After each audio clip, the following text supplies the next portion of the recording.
again, he helped start ICA, and then when Peter Wagner turned 80, he handed ICA over to Papa Kelly. I'm not sure how many years ago that was, but he's just taken it to another level with many national coalitions evolving out of it and multiplying, because he's a multiplier. Apostles are multipliers. We also have with us Dr. Sam Hayes, who's a retired lieutenant colonel who has incredible strategic abilities. They are so acute that the high-level generals in the military were using him as their main strategist for not only possible war, but contingency plans and things that caused him to be on the cutting edge, leading edge of design strategy. And him and Papa Kelly wrote a book together, which if they want, they could also promote that book. I highly recommend it, on strategy.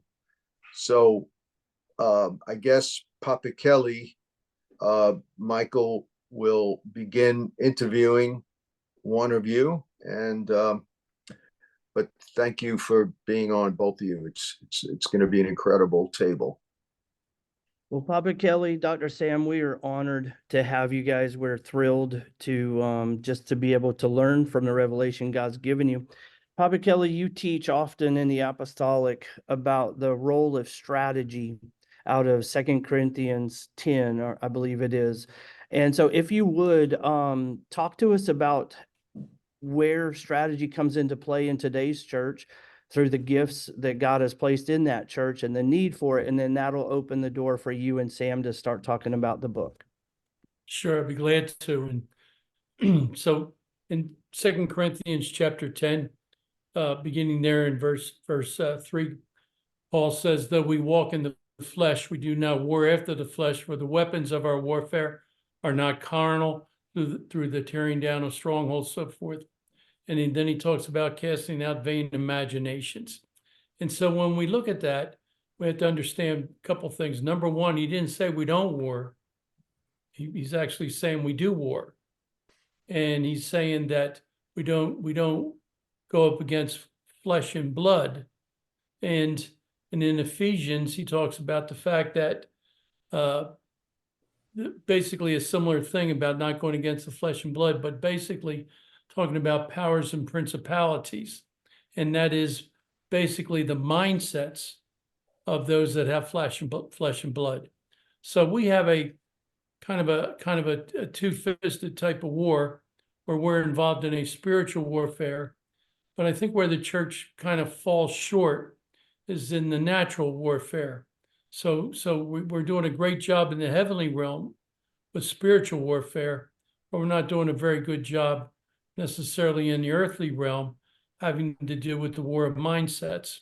And as Caleb was sharing, I was really blessed to see what was taking place there.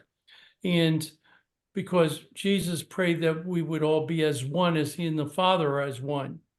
And this is anecdotal, but from what I see all over the world, very few will ever come into that by revelation. But almost the majority will come into it. And I believe that the church will definitely come into it because we're heading into tough times.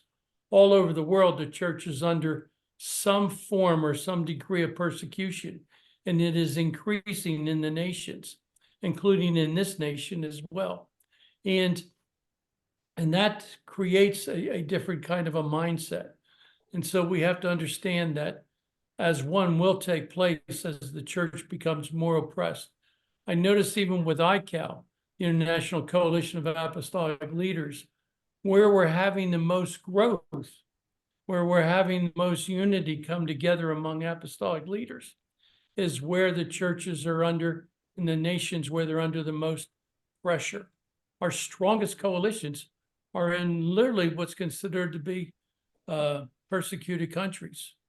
And but looking at what happened there, and all of them coming together as one, that just really warmed my heart. But it reminded me too of a strategy when basically Moses in Numbers chapter 10, he speaks to them about having two trumpets, one for war and one for worship. One for war and one for worship. And the thing is, and he gave them a strategy. And the strategy was we worship and then we go to war. So worship and war are connected to the church. So we have to understand that we worship, we go to war.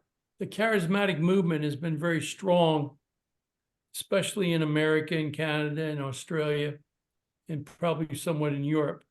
Not really in Africa or Central and South America when it comes to basically being influenced more in the priestly realm. And those other nations I mentioned, Africa, Asia, Latin America, they're much more focused more in the kingly realm. And so they're more focused in basically in a type of warfare that involves literally apostolic strategy, apostolic methods, and and all of those things that take place. When we look here in the Americas, when we look at America, when we look at Australia, we look at Canada, they're very influenced by the prophetic, and they're much more into the priestly realm. But what I'm beginning to see a change in both, where in those countries they're coming more into the priestly, and here we're more priestly and probably more influenced more in the effeminate. We're beginning to come more into a real apostolic role. So when we're talking about the apostolic, we have to look at what Paul said. And of course, he said in 1 Corinthians, he speaks about the fact the apostle is the master builder. But here he puts something different in it.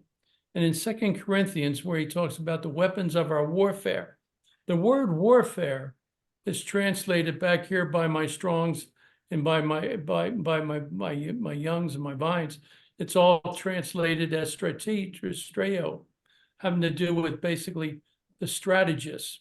And basically what he's talking about is the weapons of our generalship. Now, they didn't have a word for general back then. Generals were basically referred to by what it was they did. So what generals do is they go to war. But the purpose of a general going to war is to win. And so in order to win, you have to have a strategy. And basically you have to know where you're going with that. That involves what is the vision of this? What is the mission of this? And so when we look at World War II, for instance, and we have General Marshall, and he's famous for the Marshall Plan that took place after the war, which had to do with the rebuilding of Europe. But what a lot of people don't know, he began planning that before the war, before we entered the war. And as we entered the war, he was planning on not only how we would enter and begin the war, but he was planning on how we would do the war and how we would finish the war. And after about 4 to 6 to 8 weeks, it's debatable how much time he took. Then he and Eisenhower came together and they said to Roosevelt, we're now ready to go. We're ready to bring troops in. So it's very important that we understand the vision and the mission. And we know as church leaders the importance of vision. I think as marketplace leaders, we know the importance of mission. But we literally have to have both. And so vision is like a picture. It's a picture of an end result. But it's also like a picture on a jigsaw box. But the problem is, when you look at the picture, you get all excited. But then when you go to do it, it's just a pile. You whatever piece you pick up, it's the right piece because it's the piece you begin with. But now it's how do you begin to do the steps involved? Mission has to do really with the action, has to do with really the methods, with really the tactics. But all of that requires strategy. And I believe one of the things that that the church lacks many times, especially the church, is strategy. You know, and when we read books of great generals, and I have several books back here having to do with some great generals, especially von Clausewitz and especially Sun Tzu. And when I look at all of them, one of the things they talk about in the beginning is always strategy. And they both have one thing in common. That is, who has the biggest treasury or the biggest treasure chest has a greater chance of winning the war. And so they look at all these different elements having to do with strategy. So we're familiar with the SWOT analysis. Many of us, you know, we've been raised on that. Know what our strengths are, know what our weaknesses are, know what our opportunities are, know what our threats are. But we also have to learn now how to really think like a strategist, how to really think in order, if we are going to be transformational leaders, leaders that raise up churches that are going to have a cause and effect, that are going to have an influence within a city, within a community. If we're going to raise up networks of churches, it's like, for instance, I was looking at all of those people in that stadium, you know, that was there in I believe it was, where was it? Jacksonville, I believe. Tampa. Where? Tampa. I'm going to be in a meeting just like that. And I'm going to be in a meeting in Manaus, a city in the middle of the Amazon. It's about 100 miles up the Amazon River. And we're going to be in a stadium event there, which will be 180,000. But they are all people from one network of churches. And that network of churches is big, not because of others joining it. It's because they began with one church who had a strategy. Listen to this, a strategy, methods and tactics on how to multiply. And one of the ways they saw to multiply was to plant churches. So they have planted in Brazil alone 2,000 churches. Wow. And so, and one of the things that the church in America is not doing, it's not operating by a strategy that will create multiplication within cities, within states, within the nation, but also not even saturation. And we have to look at, for instance, if we look at Tampa, we have to look at, okay, they had a great moment there, but now they have to go into multiplication and saturation, and that's going to involve strategy, methods, and tactics. And so it's very important that we understand how our mind has to function in order. Strategy does not come from disorder. Strategy comes to basically bring chaos into order. That's one thing. But strategy comes to us in an orderly way. And so because our mind has to go through an entire process. So now I hand this over to Lieutenant Colonel Sam Hayes, retired, and he and I both he has a much stronger background in strategy than I do. But so this is something that we came together when we were putting together our book on strategy by divine design. So Samuel? Thank you, Papa Kelly. Thank you, Bishop Joe, and thank you, Mike. I'm really excited to be on today. On your slide, you see something called a framework, and Papa Kelly and I put this together. It's called the order framework, and it's really a lens for you as you look at the problems, the opportunities around you, to look at that dualistic nature of the spiritual and the natural. You know, we heard Papa Kelly talk about the fact that we're doing a decent job, a better job with the spiritual, but oftentimes we forget to look at the natural. So in this framework, on the left-hand side, you have objectives, you have RACE, which stands for read, atmosphere, culture, and environment, develop the plan, execute the plan, and results. On the right-hand side, you have two lenses to look at, the spiritual and the natural. So I really want to challenge us to think about When we look around and we're being that generalship, that strategos in the city, the sphere of influence God has put us in, are we looking at the spiritual and natural objectives? And oftentimes in the spiritual realm, where you see those things listed, that's how we receive those spiritual objectives from the Word of God, revelations, dreams, visions, and prophecies.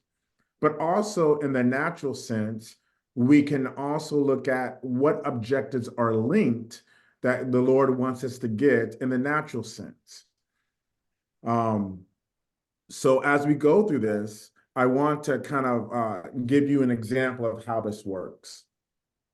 So when you first look at the objectives, spiritual and natural, there's an opportunity for you to get them together, combined or linked. So you would oftentimes write down your objectives in the natural sense and in the spiritual sense, and just really see how they are either driving one to the another, or how can they be accomplished at the same time. So you have efficiency and you're very deliberate as you're looking in your city, region, or the nation. And that turns into goals. So you really need to have those milestones you're trying to reach in numbers. Oftentimes in the race step, we do a poor job of looking at the atmosphere. I know Papa Kelly talked about the SWOT analysis, and for those of you who are not familiar, at the bottom of the slide, we have a graphic. So on the first portion, you have the internal and external. The top block is looking at the strengths. What are the strengths of your organization? On the right-hand side, as it's harmful, what are the weaknesses of your organization? You have to become self-aware to see where you need to bolster so you can help look at the environment. But at the bottom, you have the environment, the opportunities, the threats. And so when you're looking at that environment, how are you looking at the spiritual environment, the culture? You really want to align yourself with the culture. For example, as Caleb was sharing about Tampa, you know, they had to do some prep work. They had to say, we have the unity in the faith for everyone not to have their own thing on Pentecost, but come together. It was a non-ticketed event. We're not about raising money. We're about giving spiritual food. We're about an experience. And the Lord blessed with them having abundance of resources. So looking at the environment to make sure that you're properly aligned and not misaligning in the culture, sometimes we throw that out and don't even look at it. Papa, will you say anything else about race? Excuse me? Do you want to say anything else about reading the environment? Yeah, I think it's important that we understand the environment, and we have to understand the atmosphere. These are two things that are very important. And when we look in Revelation, you know, he tells us that, you know, I saw a new heaven and a new earth, for the old heaven and the old earth were passing away. And so basically what he's talking about there, he's talking about environment, and he's talking about atmosphere. When you drive into a city, you go through a community, you go through different parts, like for instance, like Caleb in Tampa, you're going to go through different, you're going to notice different atmospheres. This, you're going to have a sense of poverty, a sense of violence. You're going to have a sense of wealth. You're going to have a sense of well-being, sense of safety. You're going to have where you feel safe, where you feel threatened. All these different things are going through as it happens. I was in Cancun, in the city of Cancun, and I was speaking at a really strong apostolic church there. And a couple of the leaders, we were going to go to this one person's home, and we were going to have a lunch. And I was told that this man was a strong intercessor, and he was a fisherman that would go out with one boat into the water, and he would fish and get anywhere from 2 to 10 fish a day, and that's how he made his living. And so we wind up going through what's called a barrio. This is a very poor, very rough section. Looked like a war was fought there, and everybody lost on both sides. And as we're going down the street, and I'm in the car with these different leaders, and I'm in this big GM SUV. And I said to them, oh, that's his house. It's 2 streets down and it's on the left. And it's the one that's green. And they all went, oh my God, man of God. Oh my God, you heard from God. Oh, you're such a spiritual man. I said, no, I didn't hear from God. I said, it's just that I can see it's the only house on the street away that's been painted. That looks like the yard doesn't have junk in it. So I said, it must be a man of God. And that's who it was. It was the fisherman's house, because his house was in a very bad environment, but that environment that his property was on was a good environment. It was a different atmosphere than the rest of that whole neighborhood. And when we walked into the house, it only had 3 rooms, a bathroom, a bedroom, and everything else was open. And we had a great fish lunch, and the place was clean, painted, really nice. And that's what we do with churches when we paint them, when we decorate. We're trying to create an environment. We're trying to create an atmosphere. And when you walk in a room, you even do that. You bring an atmosphere in with you. You bring in an environment in with you. This is my circle. It's a guy on television on Fox News. I think Jesse Walters. He would go, and this is my circle, my whatever. And so it's very important that we understand that the church, not only within the community when we gather together, has an environment and has an atmosphere, but then when we go out to penetrate within the culture, we bring that there. That's so good, Papa. So as we're looking at our ability to read that, the next thing you would do is you would create a roadmap. Once you see the opportunities and you look at the threats where you can marginalize and really reduce them so you can accomplish your goal, you will create a roadmap to achieve those. And that will be in numbers on how you wanted to measure it.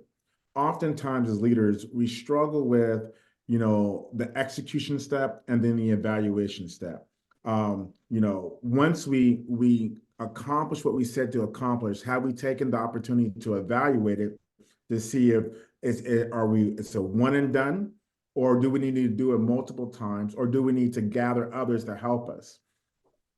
So that's kind of walking out some tools that you can practically use tomorrow as you look around your environment.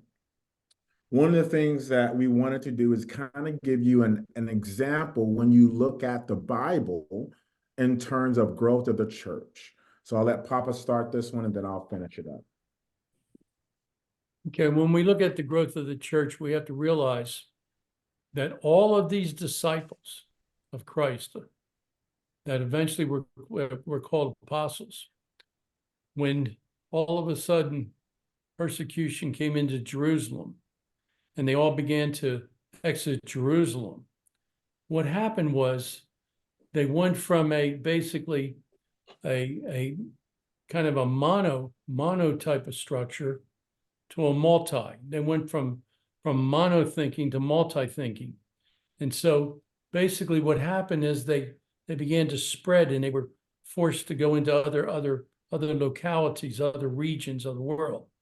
And as they did so, it's amazing, something happened, and it's a word that's not even in Scripture. And that word is church planting. The one thing all of them did was they evangelized and they planted churches. They evangelized and they planted churches. No, wait a minute, there was another thing they did. They evangelized, discipled, and planted churches. And actually it began 1, 2, 3. The method came as they went. Many times that's what happens to us. And so then the objective was to expand the gospel. I want you to expand the gospel, and in doing so, to advance the kingdom of God. And so basically, out of that came this strategy, this method and these tactics of evangelizing, like discipling, planting churches, and then raising up disciples that would go and do the same. And so it went into a great multiplication effect. And it's just amazing what happened, not only in the first generation of apostles, but even second and third generation. By the third generation, they'd already been throughout the known world.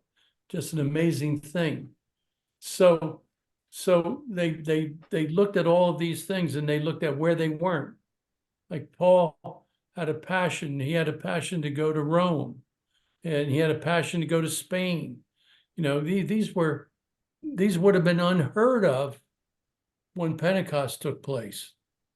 And so all of this came as divine inspiration, or we could say as divine strategies that had to be worked out. So let's look at this with this order of objectives, and let's look at the spiritual part and the natural part of the growth of the church. You know, that's so good, Papa. And in this picture on the left-hand side, you have Paul giving a letter to Phoebe. You know, and as he's trying to raise money to go to Spain, he is also trying to find the opportunity to penetrate the Roman Christians to gain those resources. So if we look at the spiritual objective, Papa did a great job looking at the objectives, but let's look at the race. He had to look at what relationships could Phoebe get to through this letter. He wasn't physically in Rome. Rome was a global city. It was a hotbed of intersections of trade, travel, of influence. And there was opposition groups against him in the church, outside the church. And then his roadmap was, look, from the lost to the saved. How am I going to get this to expand the kingdom, spread the gospel, and the results of a global Christian city, right? On the natural side, the same actions, trying to gain resources. And then from there, the strengths, the ministry, there was already Christians there.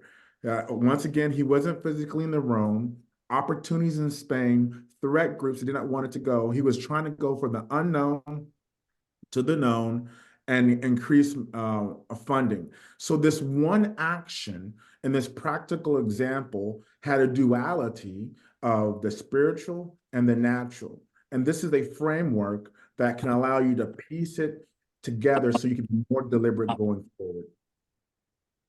Man. Amen. So we have that we want to kind of walk through the micro, give you a bigger picture of how God works in that sense. Papa? Well, yeah, we're looking at examples and insights having to do with Joshua, Paul, and John.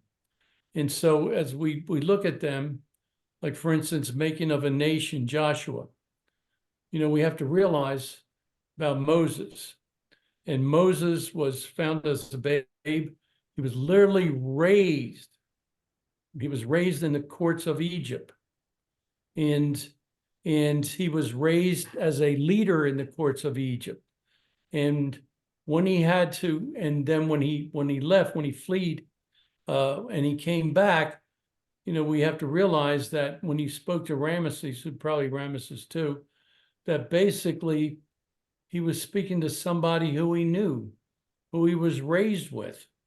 And so he knew basically who he was speaking to.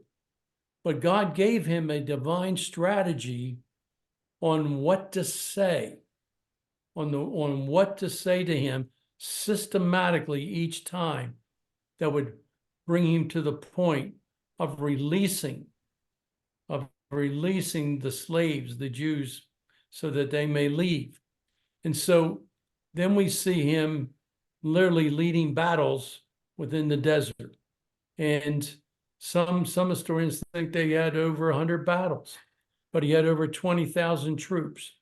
And then we see Joshua being prepared to go across. And you see, the problem was that even though Moses could lead the people out of Egypt, he couldn't get Egypt out of the people.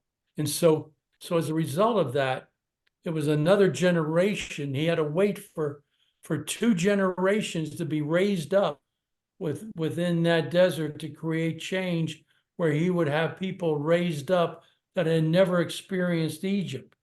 And so as a result of that, now he has Joshua. Joshua is about 40 years of age, maybe even a little older, when he's called upon to go across. And God speaks to him to be strong, be courageous. Never mind, be very strong, be very courageous. Never mind, be very, very strong, very, very courageous. And off he goes. And they go across. And basically, it is the seed of a new nation. They have now not only left Egypt, they have left the desert, and now there's going to be a new nation. And so, and then we see that with Nehemiah, where you see where Nehemiah, like Joshua, a lot of people don't realize how much training Joshua had. As a young man, he might have been a spy, but as an older man, he'd been through many battles. He'd been raised up as an officer in that military. And then you see Nehemiah, who spent most of his life in the court of a king. So he learned listening and seeing. He learned leadership skills, and he learned how to lead. But at the same time, God gave him a divine strategy, just like God gave Joshua a divine strategy when he went across. But the growth of the church, we see with Paul, another divine strategy given, because Paul is literally considered, the strategist of not only of evangelism and church planning and church growth, but he is considered the strategist of advancing the kingdom of God into a heathenistic culture. And so it's an amazing thing to see with Paul. But you see, Paul, by the time he was doing that, he'd already been through many, many years of training, many, many years of development. And then we see the same thing with John, the ultimate purpose for the kingdom. And basically, with John, I mean, he not only is entrusted with Mary, who basically gave the virgin birth, he's not only entrusted with her, but he is a major influence once again in the nations. And to the point that when he's on Patmos, he and the young man that's his scribe, he sees this tremendous vision, who he describes to this scribe, and begins to write this thing that he sees in heaven, which is this grand nonstop worship service.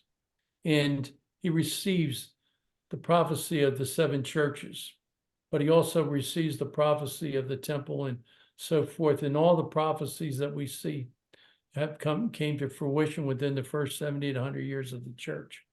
And by the way, I'm not a preterist, full preterist, I'm a partial preterist. So, but even saying that, so we see all that. So Sam, why don't you speak a little bit to these examples and these insights? So one of the things that you see cross-cutting is, as it builds from Old Testament to New Testament, individual and collective, it's not about you. We play a role in God's Missio Dei, the mission of God, and he's finding opportunities to penetrate culture and to move the ball forward. And oftentimes we get stuck in, what are we doing? What are we doing as an individual? But there is a collective going on and a season of the birthing of the strategist that it gives them the anointing and the sphere of influence to move it forward. And I just really wanted to highlight that point. So the next thing we would like to highlight is divine design. So you have this one way of looking at order from chaos, looking at from a spiritual and natural. But there's another way that we want to talk about, is the ability for you to take those ideas that are in your heart and soul and bring them into pragmatic reality. So if you look at design thinking, which birthed out of Silicon Valley, Stanford, we modified it for the kingdom. And so it starts with the kingdom challenge and it ends with the kingdom solution. And it goes through these phases called discovery, define, ideate, prototype, test, and implement. And we'll show you an example. So as you go through this process, you have to discover what exists. And in that process, you bring together a team that people have different opinions. Um, and you begin to seek the Holy Spirit, like, hey, Lord, what are you trying to have us birth in this realm that does not exist? Or how do you want us to come together and improve something for you? So after you discover what exists, and you can do that through archival records, through reading, through praying, through fasting, really getting into what are the gaps that you're seeing in society, or the problem or the challenges, then you have to do something called define the need.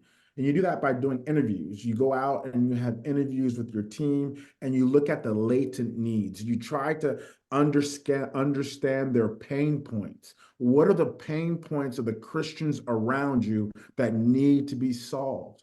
And then as you illuminate those pain points, then you explore ideas. You have wild, crazy ideas, and you just build upon each other. And those ideas that come into tangible reality sometimes can be as simple as napkin drawings. And then as you prototype and bring them to life, there's a saying in design thinking: fail fast, fail often, because the faster we fail, we're failing at a cheap level, and we can iterate and build upon that into something great. And then you would bring it home. You would actually implement it. So we have an example. As we look at the 7 mountains, we picked the government kind of talk about in this space, what could that look like? So what if the challenge in the government space was, how should we structure laws to protect our fights? Sometimes we are fighting and we have our hand behind our back because our laws are not really embodying the Christian worldview or a biblical worldview. So in the discovery phase, that could look like document all the opposing views of family laws, the number of laws that exist, and the sponsoring party. Have we done the analysis to discover what really exists? That definition phase could look like the majority of politicians that no longer believe in the biblical family structure. Since that family structure is so foundational to our belief, what if we had that kind of a map? And then the ideation phase, the HMW, is how might we visualize the ecosystem of those opposing family laws?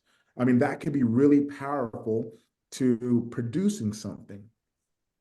The next phase is a prototype, a step-by-step guide to mobilize Christian support for family laws. Could you imagine if we came together and we produced something like that, and then we would need to test it? We could discuss it with pastors, lobbyists, family laws, mobilize for a guide for practicality, or we can look at how to implement it with conservative lobbyist groups. Ultimately, we could have something that we could put in the hand of every believer, leverage, and we can have a quarterly virtual symposium empowering local leaders for change. How powerful could that be? So that's something that we're looking at the 7 mountains, and we could go in and tangibly do to now empower leaders at the local church to get involved if that's something that we wanted, right? So that's another thing that we can look at. So I know we're got about 7 minutes left, and we'll kind of unpack this last concept for you. It's called apostolic campaigning. And this is really crucial because this is combining the two things that we wanted to talk about. Why is this important? Well, I'll let kind of Papa Kelly start this off, and then we'll go from there. Well, basically, we're talking about contextualizing the gospel to a culture. And of course, you're seeing the picture there of Hudson Taylor, who did just that. And to the point that he changed his entire appearance and he learned how to speak in Mandarin Chinese fluently. And he observed the culture and he looked at what works in the culture and what doesn't work when it comes to the sharing of the gospel. But because up to that time, all the missionaries were wearing suits and ties and they were absolutely having I mean, I think the one that had the most converts had about 20 converts over a 20-year period. And so it was just very, very fruitless. And matter of fact, before that, when the Jesuits went, 80% to 90% of the Jesuits were martyred, and those that weren't gave up their faith and basically left China faithless. And so contextualizing to culture is important without conforming to the culture. And here's what I mean. You have to keep your values. You have to keep the vision and the mission constantly within your mind, the strategy within your mind. God will give you the strategy. That's a strategy. You know, I look at Todd White, who maybe many of you are familiar with, and you know, I'm not going to run around with dreadlocks, and I'm not going to run around with all kinds of tattoos and all of this, but I'm not going to say anything critical about the way he appears. Why? Because he is winning the people to Christ that I would never even listen to me for one moment. And basically, he's contextualizing to a particular culture. When I began in planting churches and began developing a network in America, I discovered something. Now I'm talking about, you know, back in the 70s and 80s. And what I discovered was I could take a church leader from the South and bring him north and plant a church with him, and it could be successful.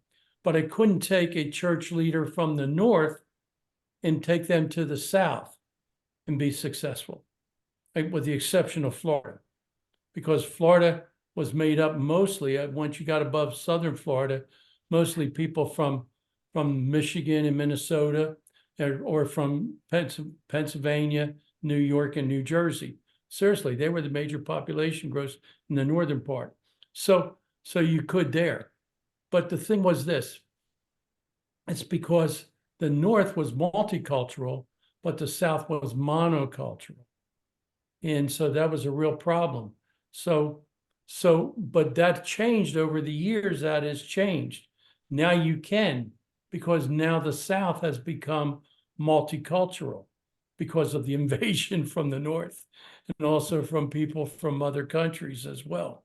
So that's what we have to look at when we're even doing a church plant, is does the church planter match the culture? Like, one of the things that Hudson Taylor came up with was ingenious.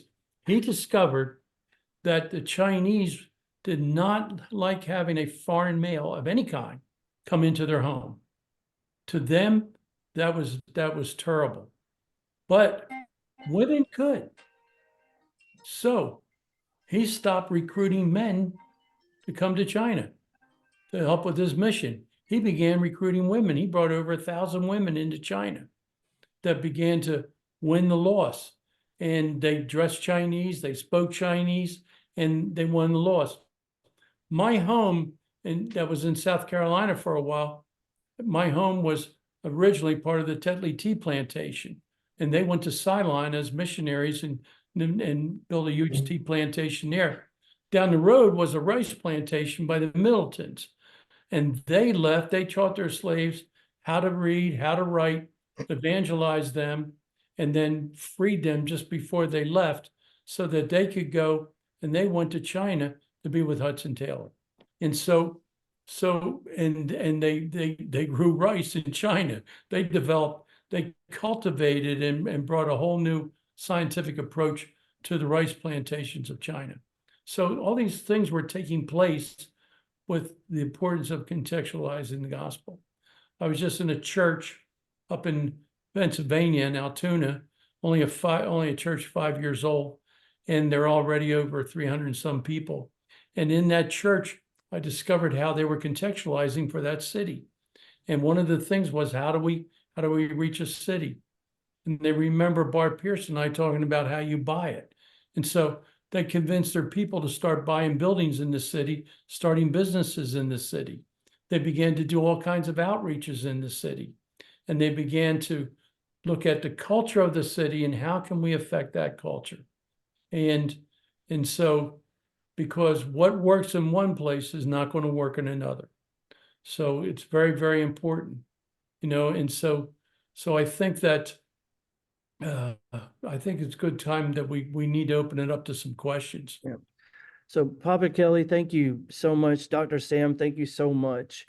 What I heard through this whole discussion so far is if we take the same principle of order into chaos that you so eloquently began to speak about, that was the same thing Adam was commissioned with, is taking the order of the garden out into the chaos of the world, having dominion, filling it, subduing it, and multiplying. I believe it's what Jesus restored when he sent the disciples out to go into all the world, make disciples, of other nations, baptizing in the name of Father, Son, Holy Spirit. And that same mandate is what we're called to. And so, first of all, I want to thank you guys for the practical step-by-step. This is what has been done through God's people, through Nehemiah, through Joshua, through all those examples, through the Apostle Paul. And it was the same master building plan, like Paul referred to in 1 Corinthians 3, that I believe the church is called to. So my first question to kind of debrief this a little bit is, you talked about evangelism, making disciples, and then the result being the church. Even in the marketplace, even in downtown cities, building buildings, doing all that, can this be sustained apart from making disciples? Yes. And so what I want to do is kind of show you this really quick. So in this approach, campaigning is defined as a series of actions, a series of battles, a series of things that come together to win your war. You have the ability in their apostolic environment at where you are to look at the current state and say, Lord, what is the desired end state? What are the obstacles I currently have? How do I neutralize those obstacles and develop a plan? So you could have the church, you could have the marketplace, and you could have different apostles, different leaders in charge of each objective, working together on a timeline that you can understand the center of gravity of the enemy in your city, neutralize it, and win it. So this is definitely applicable to the marketplace. Amen. So you got the ability of church growth and expanding the kingdom, but you can literally expand the kingdom in your city with influence. And Papa Kelly was talking about that influence that Bart Pierce is talking about, buying buildings, also having the ability to build businesses. But there has to have that unity in that city where everyone leads in their strengths, comes together and say, we are going to take this block by block for the Lord. Man, that is so fantastic, so powerful, Dr. Sam. So I want to ask both of you, are you seeing a shift across the body of Christ where 98% of our church bodies are in that sphere? They're in the marketplace, in the cities, they're downtown and doing their jobs, they're running these companies. And yet, for some reason, for many years, the church has focused on building the 2%. Are you guys seeing a shift back to getting people into culture, confronting those areas, and as a disciple, bringing the culture of the kingdom in that? Are you guys seeing that across the board? Yes, I am. So one of the things I want to let you know, when you look at the disciples, most of them were marketplace, right? And then if you look at the model that Paul did for us, he was a tent maker. Every time when he shifted from Saul to Paul, when he led with the church, he was either almost stoned, he was jailed, he was almost kicked out. But when he led with the marketplace, with Aquila and Priscilla, it gave him room to teach in the synagogue for the Gentiles and the Jews. He went to Ephesus, he did it again. He upset Diana and all those people who are worshiping her, because he found value through the marketplace that gave him room to expand the Christian message. So there is an awakening, but the models have yet to be brought out on how, from my perspective. Papa? Yeah, this is kind of anecdotal. I just did a post this morning on church planting and on my Facebook, on John Kelly Facebook. And one of the things that I put on there is that I found that the most successful church plants were by somebody that was bivocational and or had a team. They were the most successful church plants that I've experienced in America, Canada, Australia, and I guess I could say all over the world. And I would say that the penetration of the church within the marketplace is really growing, really taking place, especially within South America, as well as Canada, US, Australia, but also I'm seeing it in Asia. I'm seeing it in not so much in Central America, but Costa Rica, yes, some other countries in Central America, parts of Africa as well. But there's the problem that we have is that within the charismatic movement, we have two major movements. And one is what if I was a professor, I would call it the hyper charismatics, but me being me, I call it the charis fanatics. And basically they're so focused on the exercise of gifts, and that a service has to have 20 prophecies, and unless half the crowd is laying on the floor shaking, we haven't had church. That becomes their main emphasis, and those churches are very small, and they are not really having that cause and effect that you're talking about. Yet I'm seeing actually more of the other now taking place. And I think one of the things that's helping us too is the fact that so many are coming out of the reform camp, and basically coming from a quasi-dispensational view, because they never were full dispensationalists, coming into a continuationist view of the scripture. And so they're becoming charismatic, but they are also, I think, bringing some balance to the charismatic movement, even though there may be some differences to us between Calvinism and Arminianism when it comes to salvation and the role of women, in the church. They're the two main things that most present charismatics and those coming out of reform camp might have a little difference of opinion on. But so I'm seeing some really good things taking place, especially among younger ones coming up. I don't associate much with people in my age group because they're too much back there. They're too much back there, and they want to go back there. And that's why, and so I don't want to be with that crowd that wants to go back there. I want to be with that crowd that wants to go there. I want to be with that crowd. And so I do see that younger leaders are in many ways are not only do they have the zeal of the Lord, but many of them are even better educated and having a fuller view of this. So I'm excited about the future. I really am. I think things are getting better. I think situations in the world in America are going to get tougher, it's really going to be problematic. But I do think that, as evil rises, so does righteousness. So it's game on.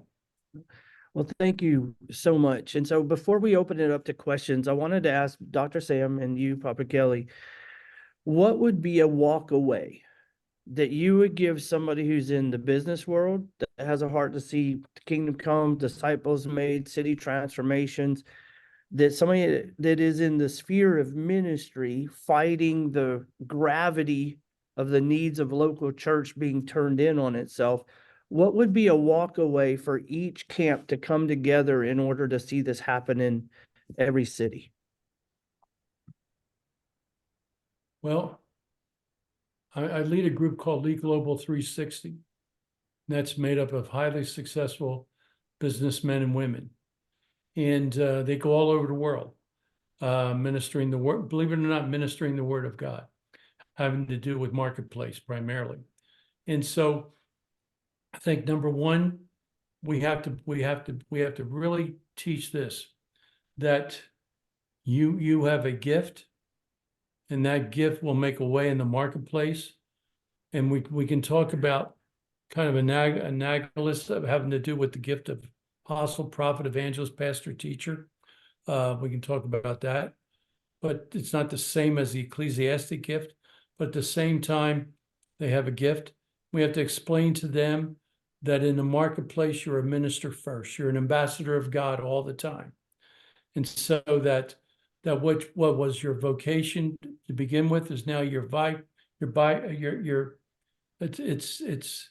it's your advocation, and that now your vocation is you're a minister in the marketplace, and that your business, your ethics, everything about your business reflects the kingdom of God. And so I think that we're seeing much more of that.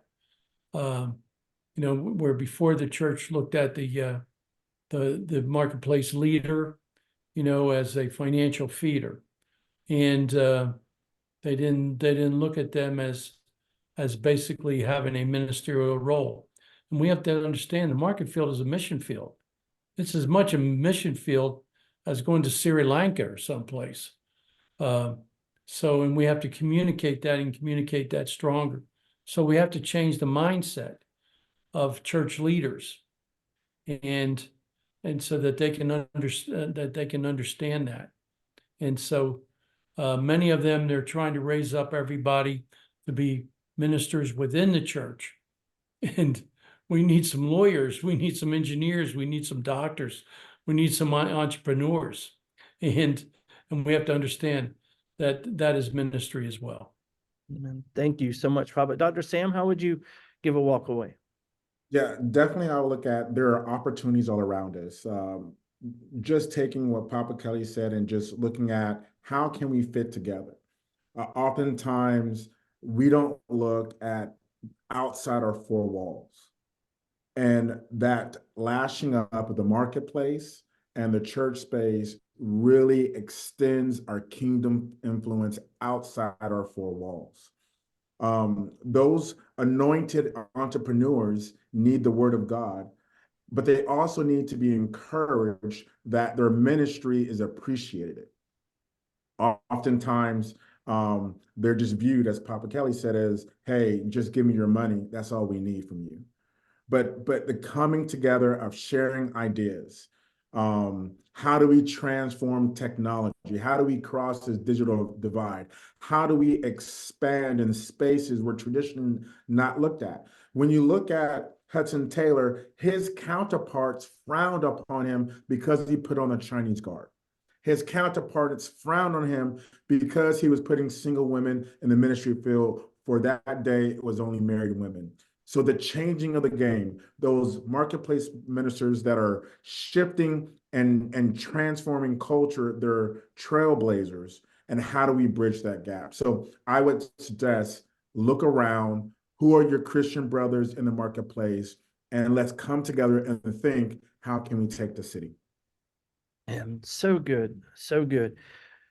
Well, today we've had the privilege of the Christ Covenant Coalition here, as well as the network that I have the privilege to lead, CAM Leadership Network. We're in person here, and we've got a lot of people gathered here listening to this call. So Papa Kelly and Dr. Sam, thank you so much for presenting.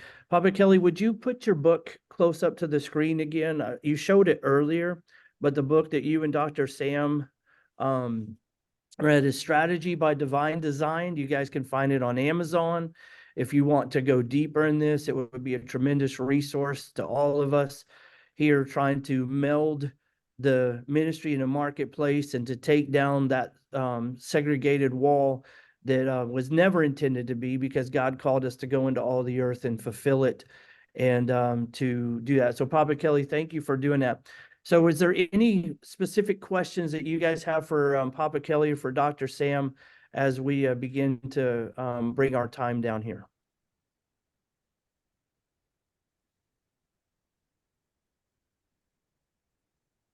Can Dr. Sam send the PDF of the PowerPoint so I could share it on the WhatsApp group?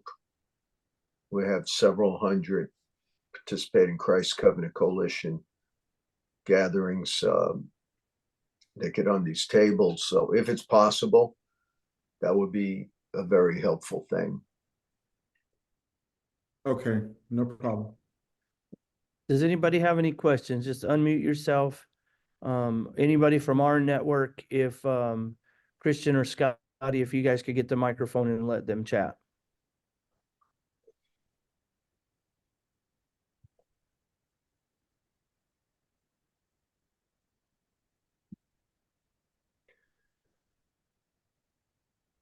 I have a question for Sam.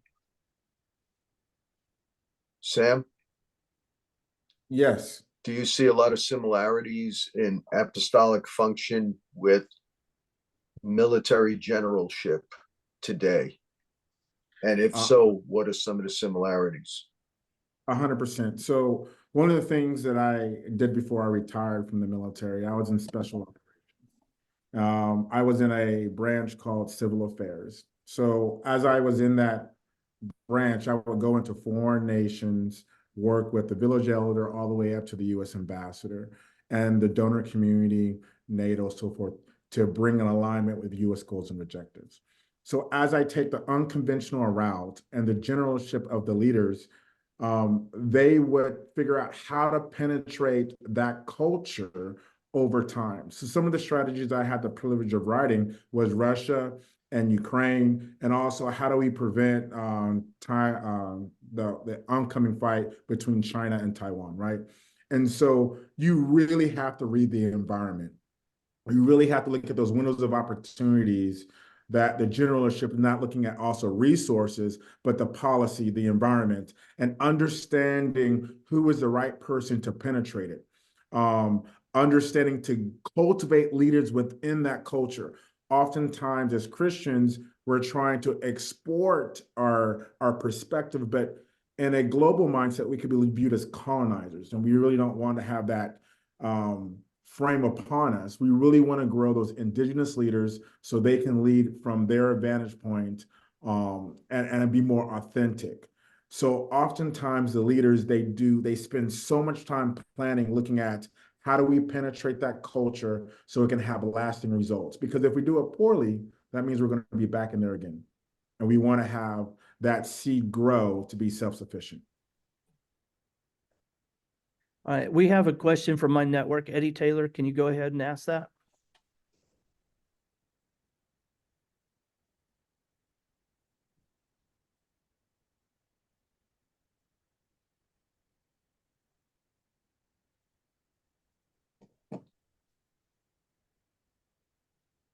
Are you guys able to hear the question on the Zoom?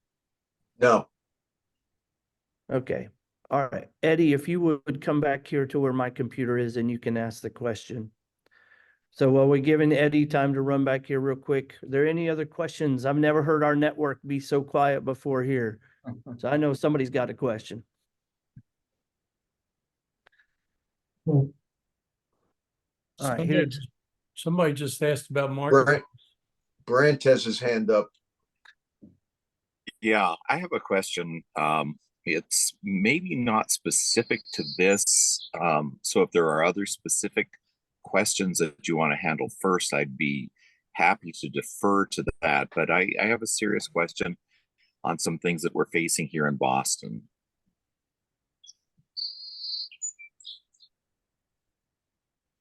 All right, for a specific question, Brant, if you would, maybe we can put you in touch with Dr. Kelly or Dr. Hayes specifically. That way they could give you the time needed for that. I don't want to rush and give you just a short answer here on the Zoom. So we're going to take more general questions, but I believe Dr. Kelly, Dr. Sam would love to be able to chat with you to give you that time. Okay. And so Eddie, if you would go ahead and ask the question. So our question is, do you have experience, either one of you brothers, with particular churches or apostolic networks using like a school or an institute to begin to train leaders that are effective in bringing the kingdom to the marketplace? Yes, many, and from Africa to Central South America to America. Yes, many schools. As a matter of fact, at our conference this year, our global gathering that'll be in November, the ICAL Global Gathering, there's going to be heads of a particular group of schools that are under a particular certification are going to be meeting there, and they were going to have their yearly meeting at another location, and they decided, since so many of them are either directly or indirectly related to members of ICAL, and the two major leaders are in ICAL that members are going to be there. So yes, many schools. I mean, we're talking hundreds. Yes. Wow. That's fantastic, because that's a specific burden that God has placed on us, is to use the school to send business leaders with a kingdom mindset and with the ministry and the gifts of God to go in to all those places and do it. Is not just raising them up for ministry. And so that's beautiful to be able to hear that that's happening across the board. Any Wait a other minute, questions? now you just mentioned schools strictly for marketplace people? We're doing a hybrid marketplace and ministry, but we Okay. have a big focus on the business Yeah. side of it too. Yeah, there's several schools that are hybrid. Like, now, most of the schools that I'm talking about are for church ministry, but now there's a big change in them where they're switching over to marketplace as well. Yes, sir. Especially the schools that are coming out of America are doing that. Oh, fantastic. Then I Any can- other questions from the network? Mike, I just want to give a plug. I'm in another school, Fuller Theological Seminary. So I'm receiving my second doctorate in that. So I'm looking at how apostolic leaders engage digital culture. I'll graduate next year. So I'm unpacking a model that anyone can take. And it's like the physical Pauls that are raising up the digital Timothys in this digital space and how they walk through that. So as Papa Kelly is saying, the American schools are switching to that space. I will be a product of that next year.